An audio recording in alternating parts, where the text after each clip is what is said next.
Welcome to another episode of Getting Down to Business. I'm Ashley Curtis, Career Counselor and Internship Coordinator with the Muma College of Business.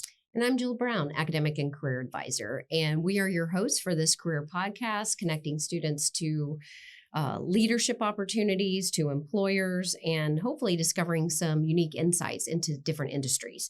And if you have a question or topic, please DM us on social media at USF Muma. Great. Thanks for that, Jill. Everyone, I am so excited to introduce today's guest. I know him from my time when I was working on the Tampa campus. We worked together as Alumni Advisory Council. Today, we have with us founder and CEO of Financial Optimist, Jorge Soriano. Jorge, welcome. Thank you. Thank you so much for having me here. I appreciate you both. Why don't you just go ahead and tell our guests a little bit about yourself? Yeah, thank you so much for that. Jorge Soriano, again, founder of Financial Optimist. I'm a financial planner and tax consultant. Finances is something that I've always been really, really passionate about. And taxes have been too, which is a bit surprising to folks, but it's true. I really always enjoyed that. A little bit about my career kind of trajectory and, kind of like where I got to be, where I am today. I would say it started off as interning for a financial advisor in downtown Tampa. Really scary at the time because I was just kind of thrown and just here, make a bunch of calls and have people come to our luncheon that we're hosting next. And that was a bit terrifying, being green and naive, not knowing what I didn't know at the time. From there, I just kind of continued at least this thought or this dream that maybe I could be like that. Maybe I could be a financial advisor, but it was also a bit terrifying to think about, well, what are all the steps that I need to take to even get there? Mm-hmm. So anywho, long story short, from there, I was able to work at a prominent financial institution, Raymond James, here locally.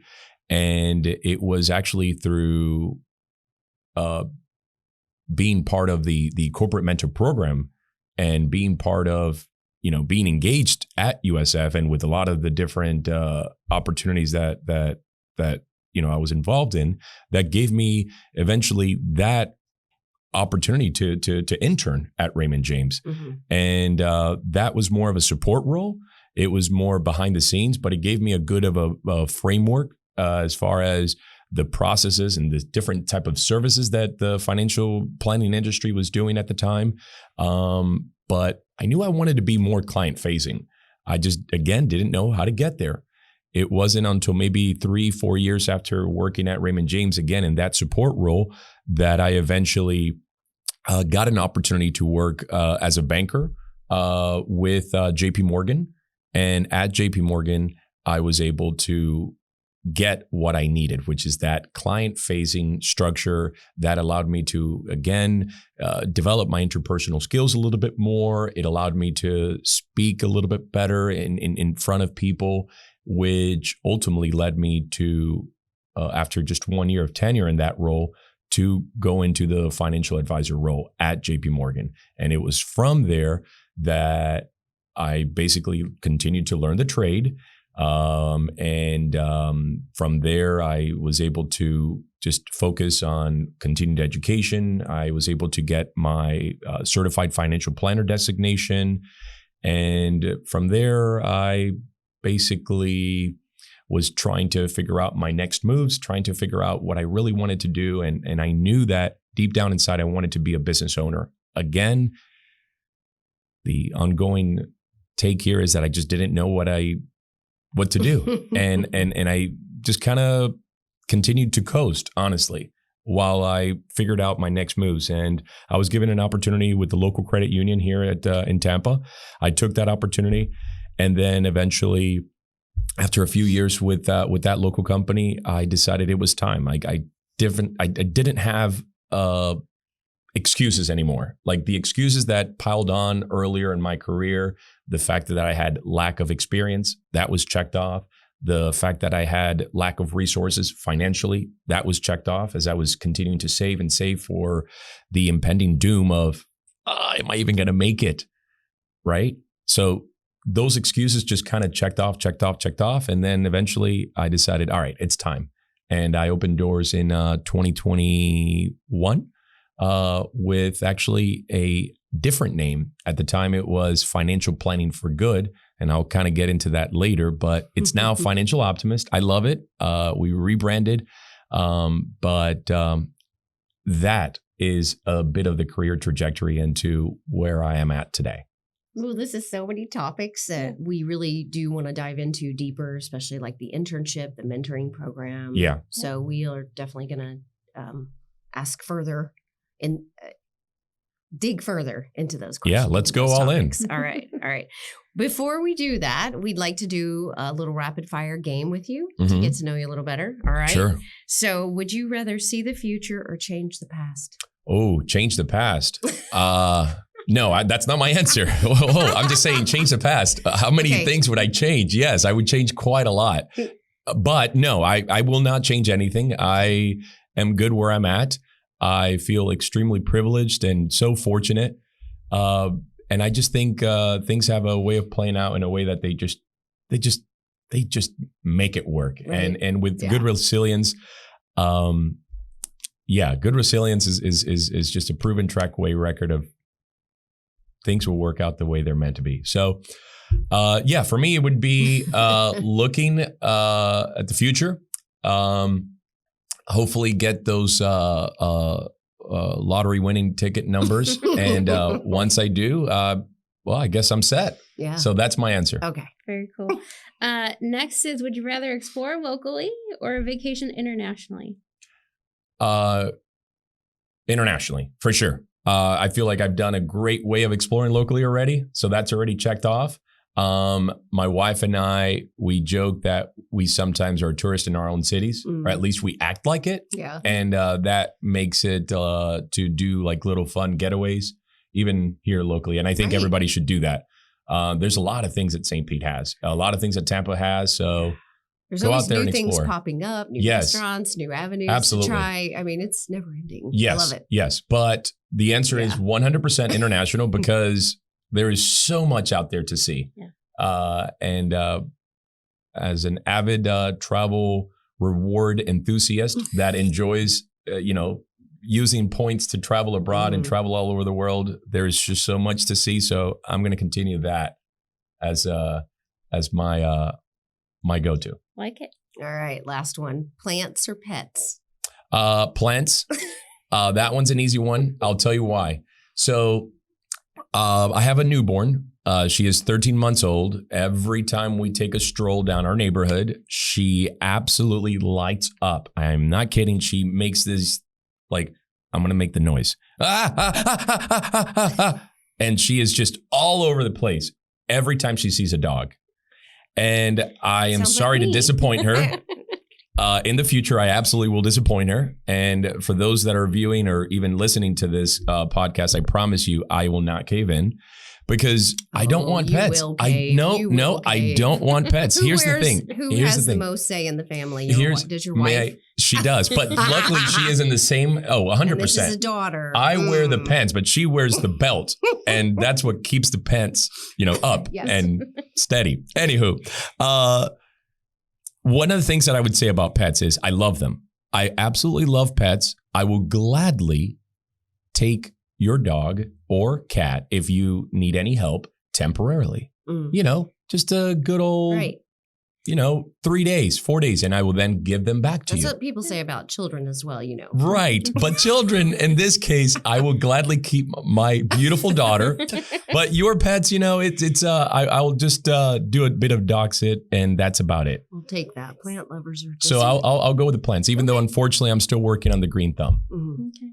Yeah. So it's on record now. So 15 years from now, when I'm not going to have, you could ask me. You can pull this up and say, no, but I said it. I had to stick to my, We will see. Well, thank you for playing. And now we'd like to get down to business a little bit further, as we talked about. And you talked about your career journey. So what led you to launch Financial Optimist? Yeah, I think for me was just simply wanting so very bad to be a successful entrepreneur or having the opportunity to serve the families that I give advice to in the right way, or in the most unbiased and true financial partner that they could count on. And I never felt like I may have had that opportunity when I worked under, another company or an umbrella of the different companies that I worked for. Mm-hmm. And to add to that, I would say it was just always simply a dream of mine to have the flexibility, which, becoming a business owner is definitely challenging in many ways. But ideally, if you're setting it up in a way that you're very intentional about how you want the practice to be, and in my case, it is one that the most upfront priority is having that well-balanced lifestyle, which allows me to come in here in the middle of the day and not have to worry that, time is ticking, or I have to get to my next appointment, or just having that, I think, is important. When you were growing up, or your family, your network, did you have any support or resources within your own network, or were you really striking out on your own and having to build, as you already kind of walked us through your path, right? Do you have any family members that were already in this industry, or, that's a lot to tackle on your own? Yeah, 100%. I think that's always been one of the ongoing challenges that I faced, which is, again, a bit of analysis paralysis. I get that a lot, where if I don't know the steps that I'm going to take from A to Z, if I don't have that vision, I tend to kind of clam up and not act, even though sometimes that is a detriment, because ideally, if you have A to B, just act on that and then focus maybe C. But there's just something in me that doesn't allow me to do that. And certainly not having fluency in my, immediate household or individuals that I knew, it was difficult to think about, how do I even get this going, or even business owners for that matter. Right. But I did have different mentors that I would lean on. Awesome. And I think that would be key, whether that was through the different organizations that I was part of. And at the time, corporate mentor program at USF, which is still an amazing program that is run incredibly well. That really allowed me to just meet different individuals in the business or in that particular profession that, I could at least ask questions, or I could at least, have a conversation as to how they ran their businesses, what were some of their challenges, and more importantly, I think that just kind of gave me and built confidence, especially when you have a good mentor that can build confidence and that can push you to be the best you. That can lead to greatness.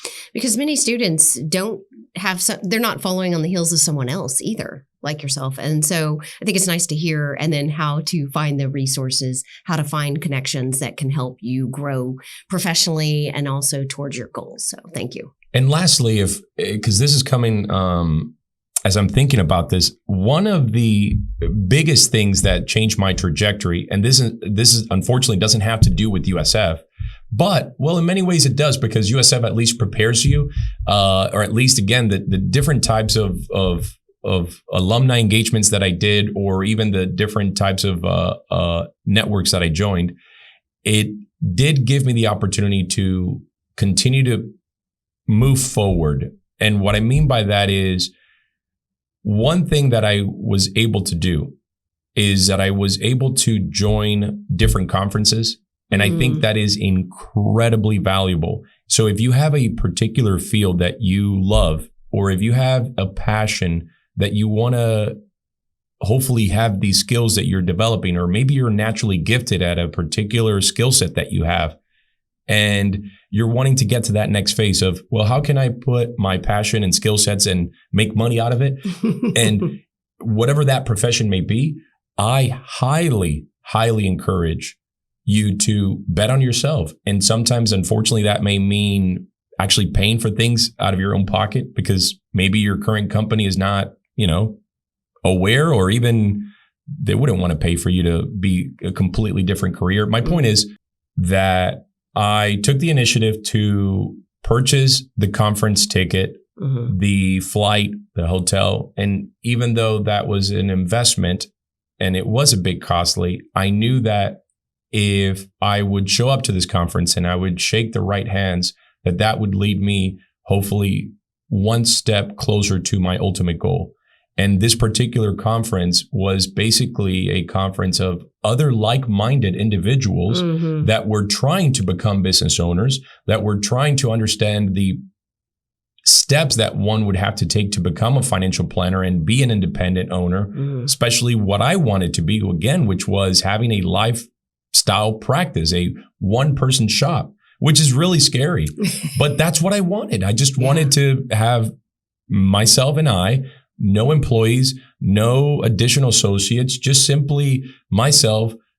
And in going to that conference, I was able to build a lot of confidence because I was seeing individuals that were younger than me being successful, individuals that had less experience than me, that had less knowledge than me. So now again, my list of excuses of why I couldn't achieve this particular goal just kept getting checked off. Yeah. And the ultimate part was, which is always the scariest thing, was the leap of faith. Yeah. And just doing it and committing to it. But that's another story. That's just an internal ongoing struggle that you deal with. And eventually when you're ready, and for me, it was getting married, having the support of my wife, and having a lot of these different list of, again, excuses being checked off. But that's what I needed from a conservative standpoint. And, you know, I, in many ways, am privileged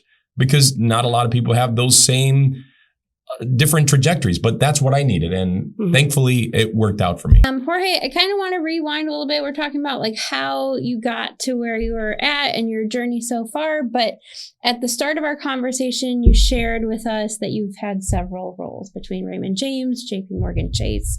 And I'm hoping you can share with us what are some similarities and some differences that you've noticed when working for private versus public financial planning firms, or just even between working for larger and smaller firms.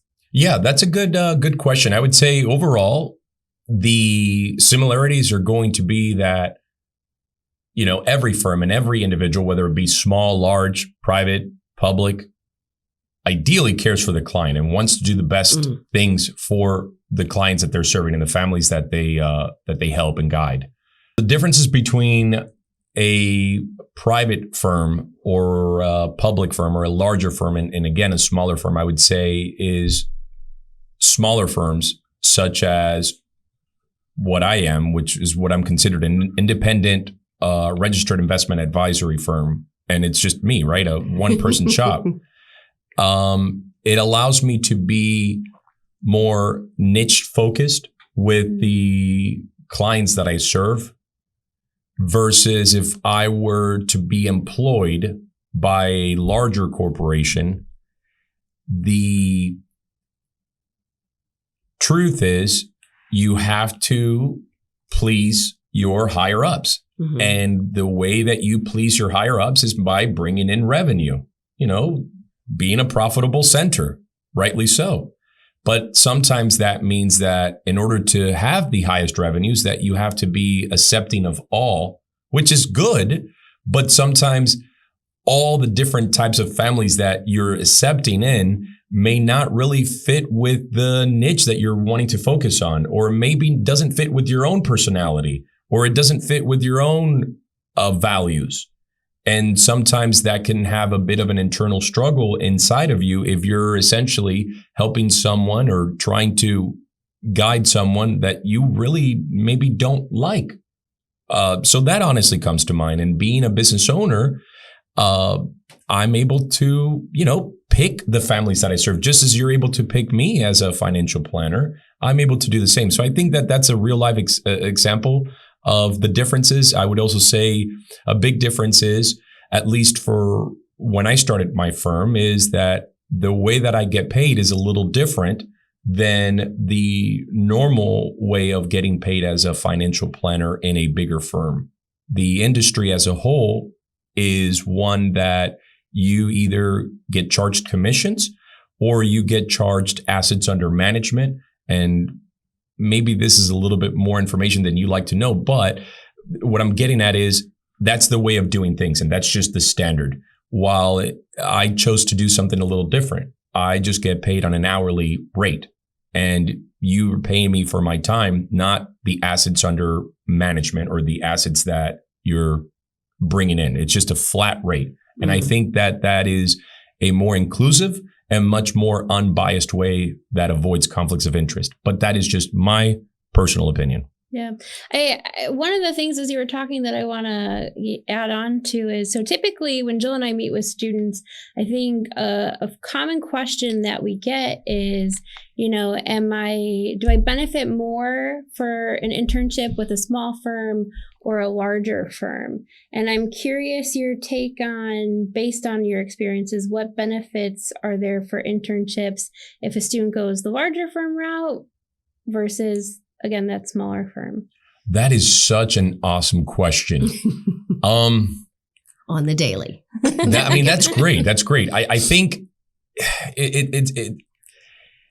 the question is valid, but I think more valid than that would be just being picky about who that mentor or who that manager will be.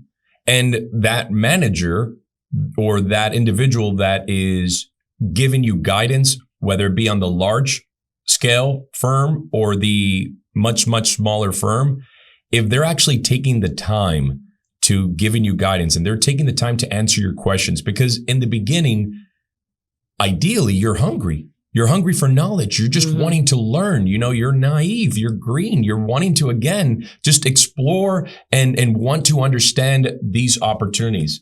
And whoever is going to take the time to give you that guidance, I think, is the clear winner. Whether that individual just so happens to be at that large firm or on the smaller firm. I've seen it both ways. One could argue that the large firm is maybe more structured. They have a lot of processes already in place. And if for some reason this particular individual is not able to give you the guidance that you seek, I'm positively sure if, again, they're a good mentor or they're a good manager, they're going to give you and introduce you to a partner, an associate that can hopefully lead you to where you want to be versus, let's say, someone wanting to intern with me. Well, it's only me. If I don't know the answer, well, tough luck. I don't know what to tell you. I'm not going to introduce you to anybody. I guess I could and I should certainly, but I don't have a process in mind and I'm very, all over the place. I have to get a couple of things going. And so I don't know. I think that's a good question, but I would say to answer it, I think it really, really depends on hopefully the individual that is going to serve as your acting manager. And that individual, that supervisor can make the world of difference. Mm-hmm. And as I'm hearing you, I'm thinking students could look at this two ways, right? One, as I'm interviewing at different internship companies, really, coming back to, we always say, like, make sure you know what you want, what your values are, so that you're interviewing them just as much as they're interviewing you. Right. Or you could also look at it, let's say, because I think students also associate my mentor is my supervisor. But if you go work for a larger firm or even a mid-sized firm where you're working with multiple people, get to know those people, because you might find that someone who you end up developing a mentorship relationship with might not be your direct supervisor and someone else. So those are, at least for me, the two things that are coming to mind is, one, think about, your own values as you do your internship search.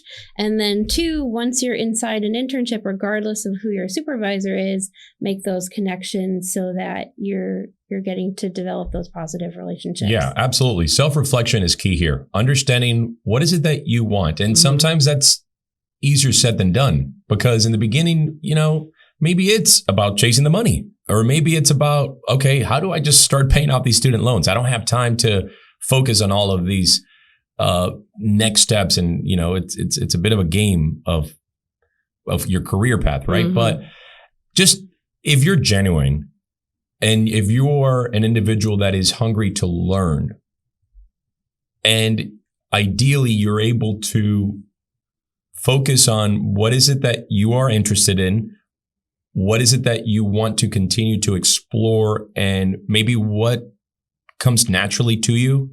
If you could kind of focus on those things and then just ask for more knowledge, I think good things will come wherever you may be. Awesome. Thanks. I was going to add to the fact that having the opportunity to even have two experiences like that, one that could be a smaller, one that is larger, to be able to compare and contrast for students is important. Now we know not everybody has this type of time, but the sooner you start, the more opportunities you have to build these experiences outside of the classroom. And so that's what I try to emphasize to students, which you had those types of opportunities. Yeah. So, because you're going to figure out what does fit. And to me, that was our next question is your fit in the market. So I'm curious about the rebrand, but also how you determined your niche. And then again, what led you to the new name? Yeah. So what led me to the new name, even though I've learned to love it now and I really enjoy it, but it was actually one of those challenges that being an entrepreneur has to face, and it was not pretty. The story behind that is that I got a cease and desist letter about the name Financial Planning for Good. And that's because I was trying to trademark Financial Planning for Good. Mm-hmm. And unbeknownst to me, being green, being my first time ever trying to trademark a name, a very similar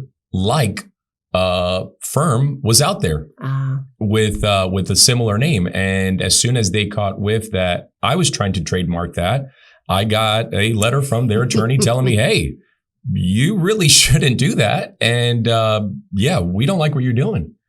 And of course, the immediate thing that I do is cry and start thinking of like, oh my God.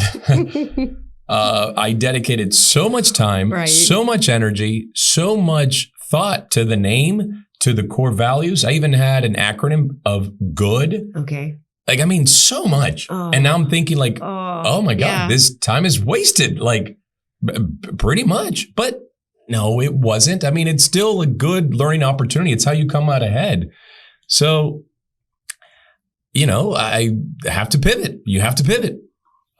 Which is just, it's a thing. You have to common in the world. Do it. Not only as an entrepreneur, but even just your life. You just have to learn to pivot. And the more you're able to adapt and the more you're able to kind of take that fall and stand up and try again, I think obviously the better off things will be. But it is hard in the beginning. And it was hard. There was a 2-week period there in my life where I was extremely depressed. I'm thinking worst case scenario, oh my God, I have to start all over. What does this mean? I have to then worry about compliance. I have to do this. I have to inform all of my clients. Oh my God, how dare I change the name? How dare I come from a point of I messed up or, owning to having to do everything again. But like anything else, okay, you embrace the suck and you take it a step at a time and a day at a time. And it worked out because I ended up coming up with a better name and I rebranded and no one cared. They just cared that I was there for them. Mm-hmm. That was the thing. I was focusing on the wrong things.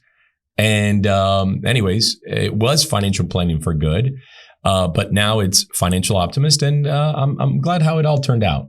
The process, though, what you went through, the emotions that came about, the flood, the thought that everything is just crashing down. This is common. And it's nice that you share this as an entrepreneur and somebody thinking, oh my gosh, I've sunk how many years of my life into this project. And now, but it wasn't that extreme.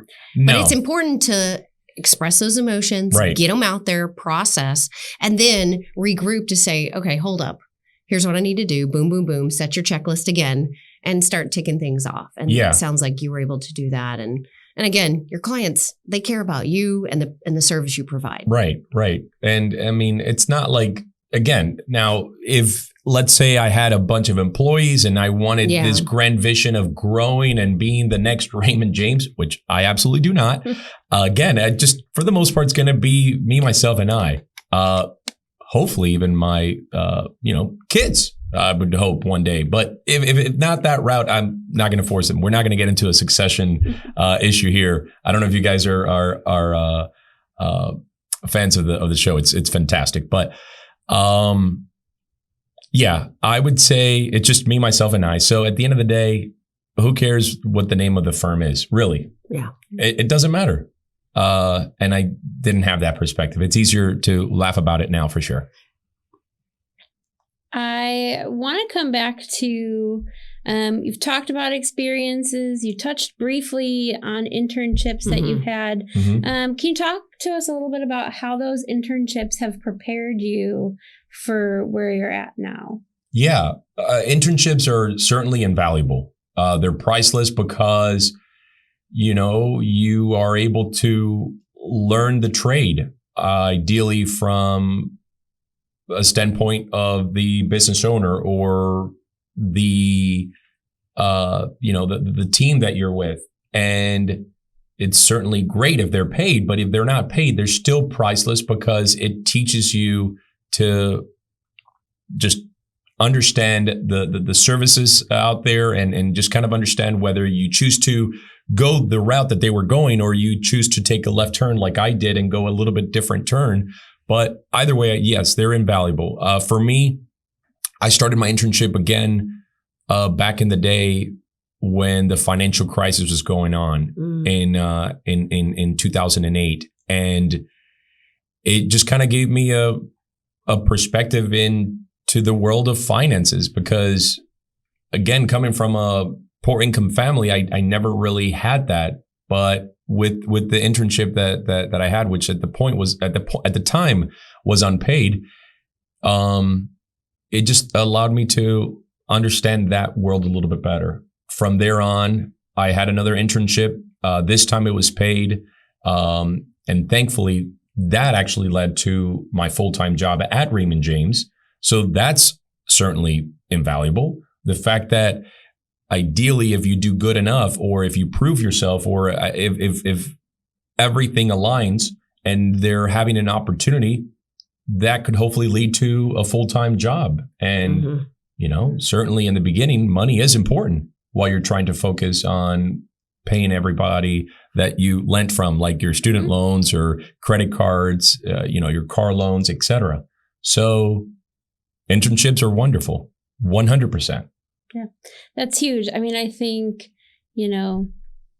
that's always our goal, right? Jill and I meet with students, and I always say when I'm talking with students, like, ideal scenario, it's a win-win for both you and the employer. You both have a positive experience.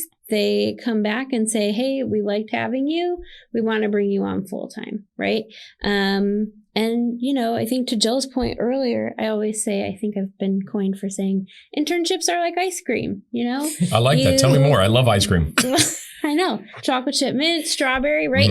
Every time you try a different internship, whether that's at a big firm, a small firm, you're getting to try essentially a different flavor of ice cream. Right. And so you get to figure out what you like and you don't like. You don't know if you do or do not like strawberry if you've never had it. And so getting to figure out, maybe you like the little tiny strawberry pieces inside the strawberry ice cream. And so when you go to the next firm, you're like, oh, I'm looking for those, strawberry pieces. Yeah. So really just, it's all about coming back to getting to try different things and figure out what the best fit is for you. Hear me out. Yeah. You open up an ice cream shop. You have a bunch of different samples. Yeah. You like to try samples, right? Yep. Yeah, we all do. That's what internships are. Yeah. A couple little samples from ice cream, huh? Nice. Yep. Nice. Exactly. Just, adding to your ice cream analogy. And then you figure out, okay, I do like... Now all I can think about is ice cream. Yeah. Is there ice cream being served after this? I know. That's the important question. Do we have a truck out front? Come on, we'll make campus. that happen. All right. Now, okay, we will pivot on the ice cream conversation, Yeah. but you touched on the USF's corporate mentor program. Right. How did you even find out about it? Because we want our students to know that this is an opportunity. And then again, maybe talking about some of the benefits. You touched on a few, but maybe go into some further details. Yeah, great question. So for me, I lived with my mom in Tampa, outside of the campus. 30 minutes away, 35 minutes away, sometimes even 45 with traffic. Yeah. What that did not allow me to do is obviously be on campus all the time. I remember being very, very intentional about picking 2 to 3 days at the very most where I was in school, where I was actually at the campus, so I could have the other days working. And ideally, I would love to be in school only 2 days, where from 9 a.m. to 9 p.m., it's all USF. The other days are, part-time job, even internships. Right. What I'm getting at here is the fact that it was really important to me that at least in the days that I was in the campus, that I was active and that I was engaging outside of the courses that I was taking. And I had, 3-hour breaks here, 2-hour breaks, an hour break. And I took it upon myself to just simply start by, number one, getting the free food. Wherever there was food, I was there. Let's get some drinks. Yeah, sure. Oh, t-shirt. Sure. I'll add it to the stash.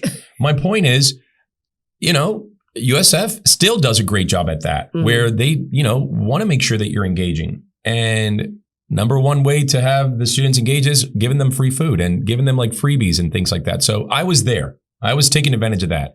And it was through many of those little invites that I would take it upon myself to do that I heard of the corporate mentor program. I also rushed a business fraternity. At the time. It was one of the 2 business fraternities on campus. It's called Alpha Kappa Psi, and that also gave me, again, just additional confidence that other individuals in the organization were, part of the knowledge base of all the different things going on in campus, because it's impossible to keep track of all the different things going on. But if you have a collective group of individuals of different resources that are at least telling you about, hey, here's another date, here's another luncheon, here's another invite. That hopefully, if you take it upon yourself to act upon being there, being attentive, showing up, that's half the battle. If you can do that, hopefully you'll learn about all these different resources. How did I actually learn about the CMP? Through doing that, just being active. And when I did, I met at the time the director, had a great conversation with them. And that led again to just being active with the program and going through, the etiquette dinners, a lot of the different, business attire. So it was really, really good. I cannot stress it enough. Something that I want to emphasize here, especially for our commuter students, right? So you, I think, were very strategic, it sounds like, in your approach to your involvement with campus, given that you were commuting, right? And so I think it's really easy for our students who live on campus, where it's like, you're walking from, the student center to your buildings and you see different tabling going on. But if you're in the mindset of, I'm going to class and then I'm going home, you don't get that extra engagement, right? So being intentional of, if you're a commuter student, I would say spend an extra couple hours on campus where you can interact with different student organizations and things like that. That's key, because you could technically have the mindset of coming to class, going right out, coming back, or, just going to lunch, maybe not interacting, maybe just keeping with your small group of friends and colleagues. But ideally, what I'm getting at is that if you're intentional about pushing yourself, pushing a little bit of the boundaries and just kind of meeting other folks, other organizations, I think that would lead to opening doors, whether it's not immediate or maybe in the long term. But I do think that that's important. Absolutely. I really appreciate that you brought this up, because that intentionality, and our population is strong on commuters. I mean, we do have residents, but we also have a strong commuter population. And it's important to think about that time that you spend on campus is not just for the classroom, but also for connecting. And we've seen over and over with the guests on this show that the students that make those intentional decisions to engage with USF in whatever means, way, shape, form. And it can be within the College of Business, but it can be with an international program. It can be with the dance club. I don't care what it is. Just get involved with something that you enjoy, because that passion will lead to doors. Yeah. And you mentioned something, Jill, that now thinking back, you asked me in the rapid question, do you want to see the future? Do you want to change the past? Again, I'm still on the future side here. But if I did have to change one little thing about my past, it would be to figure out a way to do the international program. I did not get an opportunity to do that. And I think in many ways that led me to have the travel bug right after I finished school. So, I've traveled. Don't feel too bad for me. But I did really, really, really want to do that. One thing that I kind of wish that I had the opportunity was living on campus. If you live on campus, I'm telling you right now, you have no excuse not to be involved, because you have so many opportunities for those that are, even if you're working a little bit while you're, being on campus, and just make it an effort to meet other people, meet different organizations. There's so many different interests and just explore. Really, really take the time to do so. Very good. I mentioned in the beginning, you and I met originally in our work together through the Alumni Advisory Council. And so in my time there, I think it's amazing to see what the work that council does and the different ways that alumni can get involved. Can you share with us your own experiences and, just how can students engage as alumni? And then if you also don't mind sharing a little bit about the application process for the Alumni Advisory Council. Yeah, absolutely. The Alumni Council is fantastic. It was first something that Dean Moes came to mind with, and I have the utmost respect for our former dean of the College of Muma. He's always going to be a bull in my heart, and I miss him dearly. He is someone that I look up to very, very much, and he really, really cares about students' success. One of the things that he wanted to do was give the opportunity for students that are coming out of school, re-engaging back with the campus and re-engaging back with the university, and giving them an opportunity to have feedback on how, again, they can continue to make things better. And he also opened the doors for some of these students, me included, or I should say as an alumnus, to be part of even the executive alumni board, which is another point of the College of Business. Anywho, I tell you all of this because the Alumni Advisory Council Committee basically does a good job about keeping you updated with the ongoing trends that the college is trying to advocate for, the ongoing challenges that the college is facing. And it is a platform for you to have great feedback, to have other like-minded alumni engage, and really provide you great networking as well. As long as just, again, being part of something that is meaningful. And I think very, very highly of the program. It's still going strong, even though the Dean Moes is obviously no longer here, but we miss him. But he left a great program behind, along with many others that I'm sure he was part of. But that is a program that is very dear to my heart. And And it's a lot of really great individuals that are part of it. Yeah.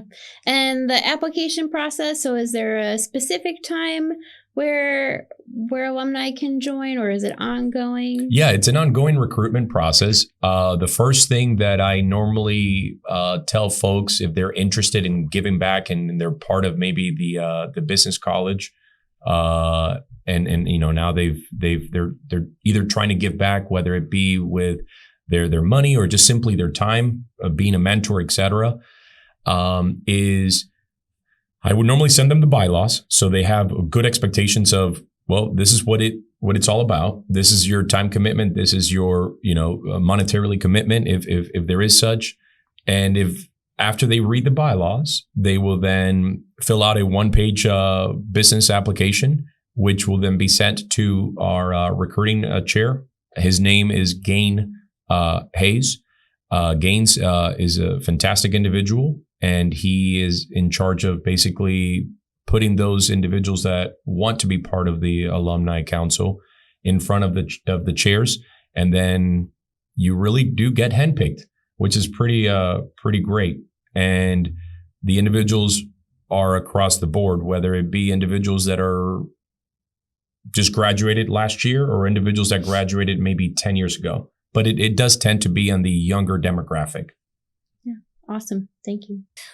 This has been a fantastic episode. I mean, we have talked a lot about internships, involvement, engaging with the Muma campus and community, the different ways through the mentor program, but also the Alumni Advisory Council.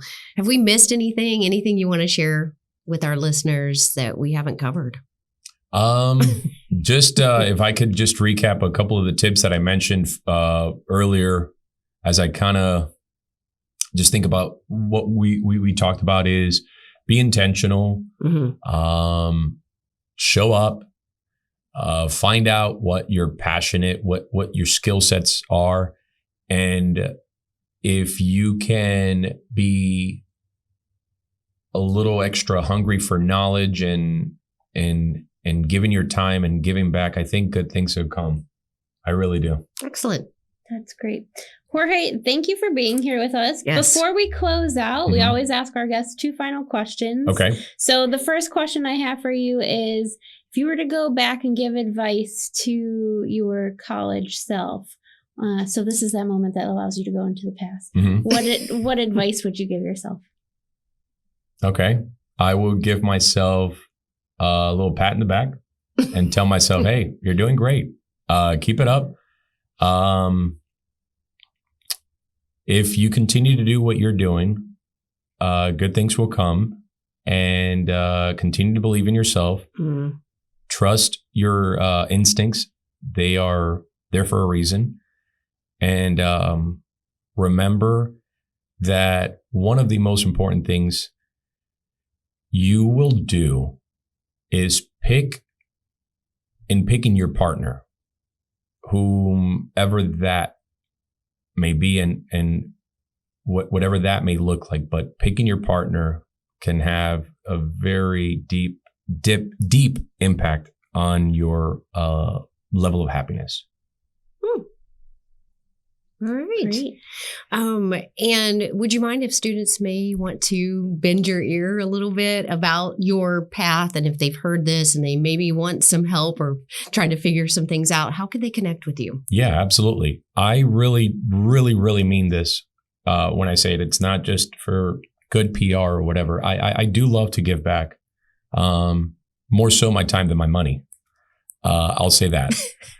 So for time purposes, yes, if you need to reach out and you want to have a conversation about just career trajectory or becoming a financial planner, whether it is owning a firm that is big and you want to scale, or a one-person shop, I can certainly give you guidance. If you're wanting to have your own tax practice, again, I can give you guidance. If you're wanting to know a topic that I'm just simply not well versed at, I will also tell you, look, I don't know if I'm the right person for this, but maybe let me introduce you to someone that is. Right. So yes, if they want to get information, if they want to just simply learn a little bit more, I would be more than happy to do so. how to get in touch with me. Facebook, LinkedIn, all the social media outlets. I would say if you search Financial Optimist, Okay. You'll see me out there. Fantastic. Thank you. Great. Thank you again. Thank you all for tuning in to another episode of Getting Down to Business, and shout out to our partners with Innovative Ed for producing this great episode today. We'll see you soon.